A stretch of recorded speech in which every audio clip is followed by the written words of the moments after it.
सर्व विद्यार्थी मित्रांनो, एक आपलं तरुण असतं.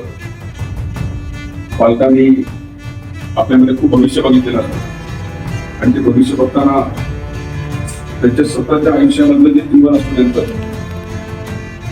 त्या आयुष्यामधल्या आनंदाला ते खात्री लावून आपल्या भविष्याच्या आनंदाकडे बघतात. शिक्षकांचा आणि देशाचा अभिमान होईल असेच वागेल.